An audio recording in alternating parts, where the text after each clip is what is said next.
Ya sebenarnya nggak ada yang bagus, nggak ada yang jelek di dunia ini ya, nggak ada yang kaya, nggak ada yang miskin. Semuanya ada memang ketika kita membandingkan. Dan semua kita memang tidak senang hidup dalam perbandingan.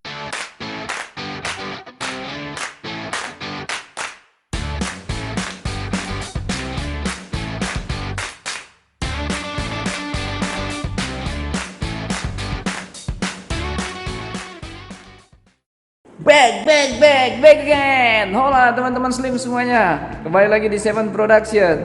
Baik teman-teman, kali ini gue akan coba untuk mengangkat satu topik tentang ya ujung-ujungnya skripsi juga gitu ya, yang paling dibutuhkan mahasiswa semester akhir.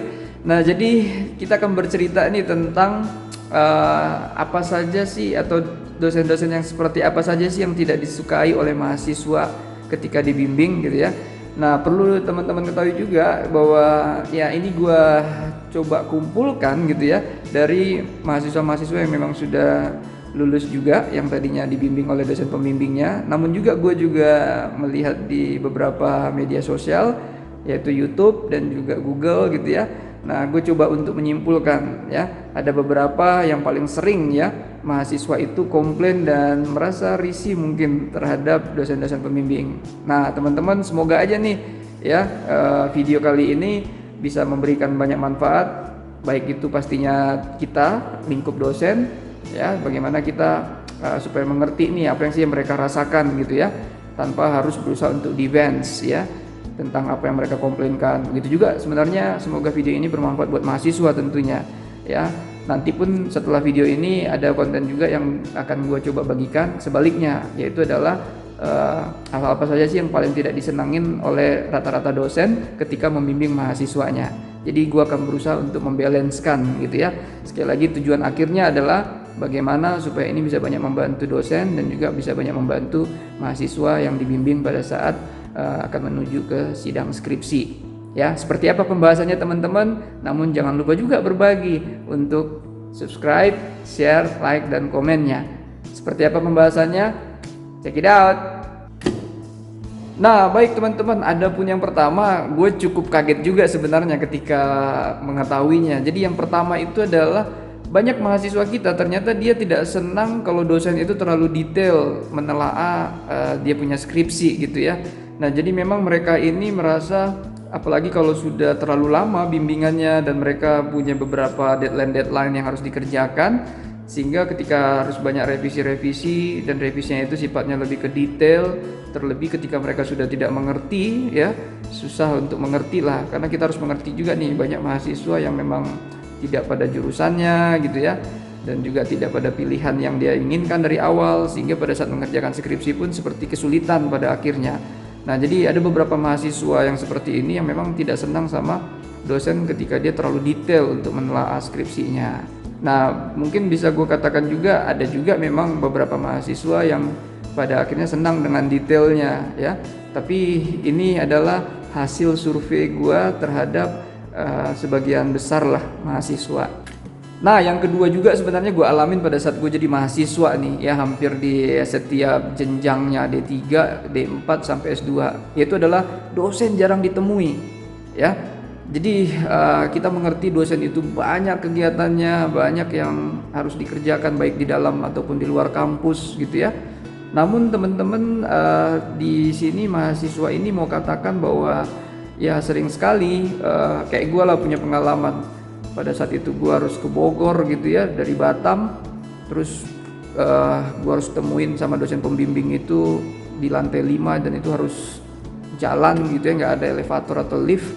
Sampainya di sana juga sudah ada sekitar janji kita jam 8 gitu ya, ternyata dia baru datang jam 12. Sampai jam 12 ternyata dia pun langsung punya kegiatan lain, dan dengan cara seperti itu selesai, kita nggak jadi istilahnya bimbingannya. Jadi dosen susah sekali ditemui karena kesibukannya. Sekali lagi memang tidak bisa digeneralkan bahwa itu berlaku buat semua dosen, tapi ya penting buat kita dosen-dosen supaya ketika kita memang dipercayakan untuk membimbing mahasiswa kita ya, untuk menghindari hal seperti ini. Memang agak sedikit gimana, nyesek juga sih ya gitu ya. Nah, yang ketiga yaitu adalah dosen terlalu cuek gitu ya. Dosen terlalu cuek dengan mahasiswanya. Ini juga gue pernah ngalamin gitu ya. Jadi dalam arti sini gue bukan ngalamin gue sebagai dosen atau gue sebagai mahasiswanya gitu, tapi lebih kepada teman dosen gue gitu ya. Nah dosen tuh bercerita memang tujuannya untuk melatih mental mahasiswanya. Jadi bagaimana supaya mahasiswanya lebih tahan uji gitu ya, dan lebih rajin, dan bagaimana dia bisa mengatasi kesulitan-kesulitannya ya, salah satunya dengan cara tahan uji lah terhadap dosen-dosen yang terkesan cuek. Nah jadi buat teman-teman mahasiswa juga penting nih untuk mengetahui ini. Jadi tidak serta-merta dosen itu cuek berarti dia memang bersikap negatif sepenuhnya. Buat teman-teman, no, ada kok sisi positifnya. Jadi teman-teman silakan aja diimbangin aja ya, jangan sampai kamu terlalu banyak hal negatifnya melihatnya sehingga itu merugikan buat skripsi dan diri kamu secara khususnya gitu. Nah berikutnya ini waktu pengalaman gua D3 atau D4 dulu ya, bahwa dosen pembimbing 1 dan dosen pembimbing 2-nya beda pendapat gitu. Jadi mahasiswanya kebingungan nih gimana nih, mana yang gua harus ikutin. Dosen pembimbing 1 pingin ini, dosen pembimbing 2 seperti ini. Katanya pembimbing 1 yang sifatnya lebih ke teknis, yang sementara kedua lebih kepada penulisan. Tapi kok seperti itu. Jadi ada begitu banyak teman-teman mahasiswa kita juga yang memang pada akhirnya merasa kesel gitu ya dengan dosennya, yang antara dosen pembimbing 1 dan 2-nya ternyata cukup signifikan perbedaan pendapatnya. Nah ini juga menurut pendapat gua ya, dosen dan mahasiswa lah terutama ya.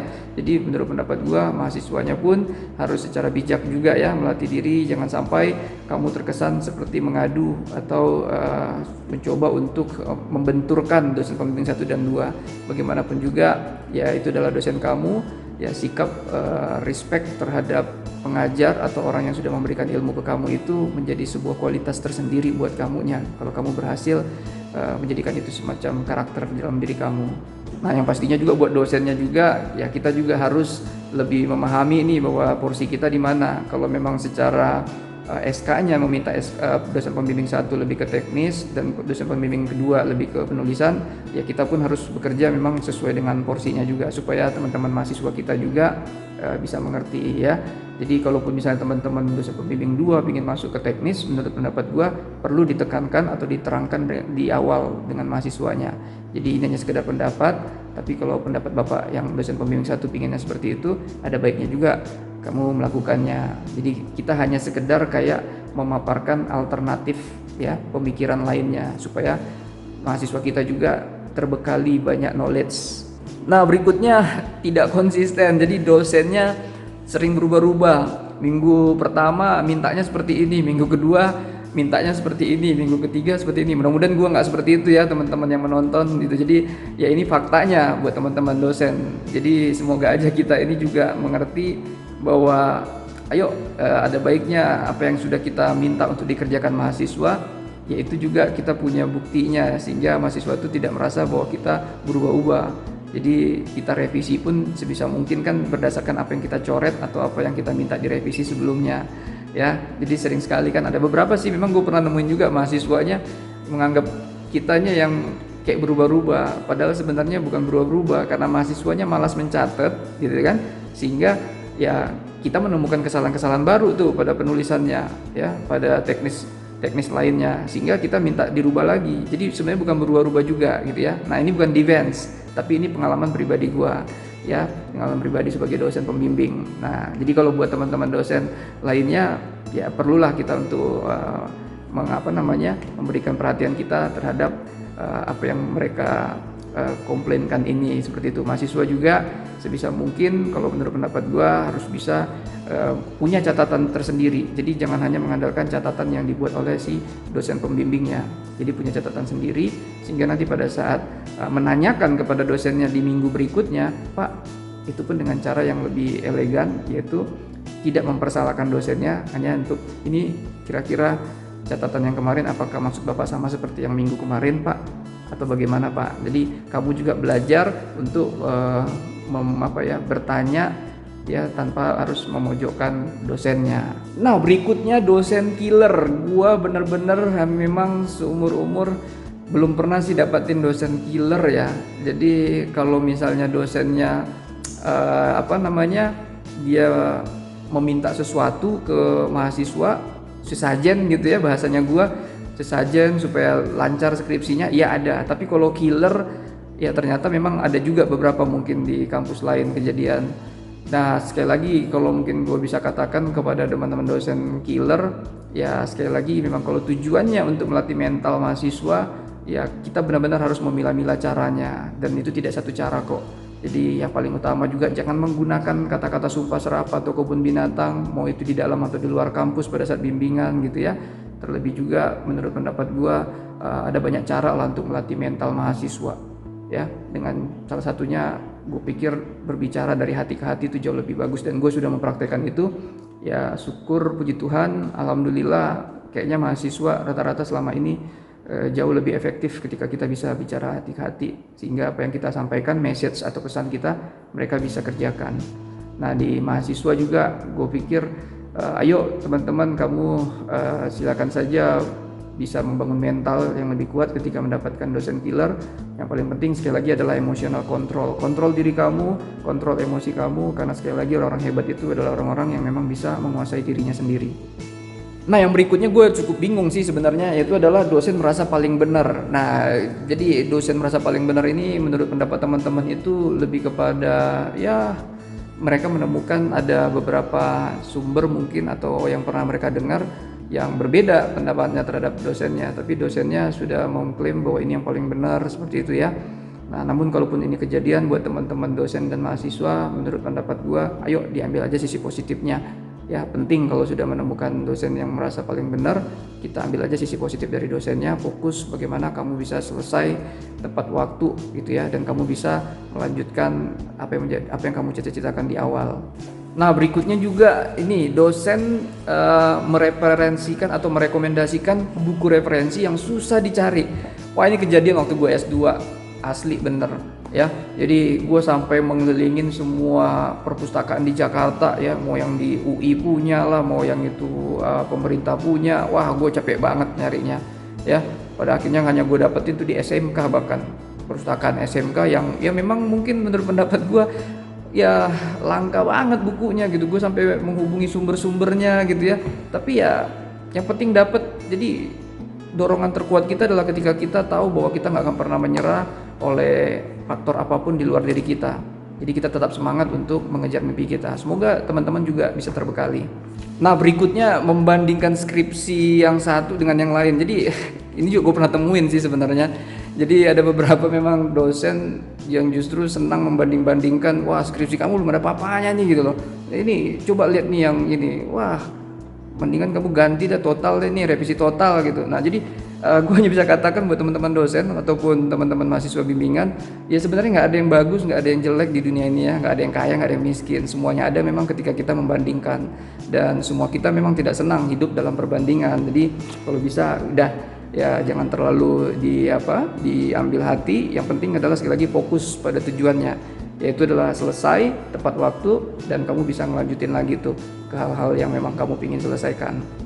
Oke, yang terakhir gue juga cukup kaget didengarnya, gimana ya. Jadi teman-teman mahasiswa itu mengatakan bahwa ada dosen yang terlalu cepat menghakimi, menyalahkan penulisan teman-teman gitu loh, sehingga ya teman-temannya ngedrop gitu loh.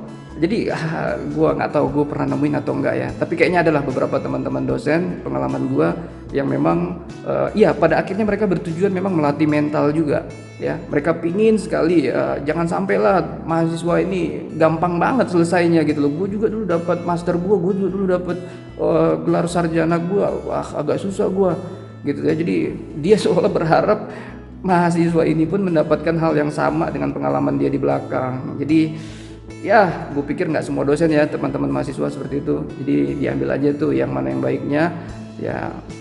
Dan teman-teman mahasiswa juga sekali lagi ya menurut pendapat gue diterima aja, dikerjakan aja. Hanya itu cara terbaik untuk bisa selesai di penulisan, baik itu skripsi maupun tesis kamu gitu ya. Oke teman-teman, itu saja sekiranya pembahasan kita tentang sikap dosen pembimbing yang tidak disukai oleh mahasiswa bimbingannya. Semoga banyak membekali, semoga bermanfaat teman-teman. Terlebih lagi ya, kamu sukses di sidangnya dengan dapetin nilai yang kamu inginkan, nilai terbaik. Oke teman-teman, terima kasih, dan jangan lupa juga untuk berbagi, untuk menekan tombol subscribe, share, like, dan komennya. Oke, subre. Thank you very big and God bless you all. Ow!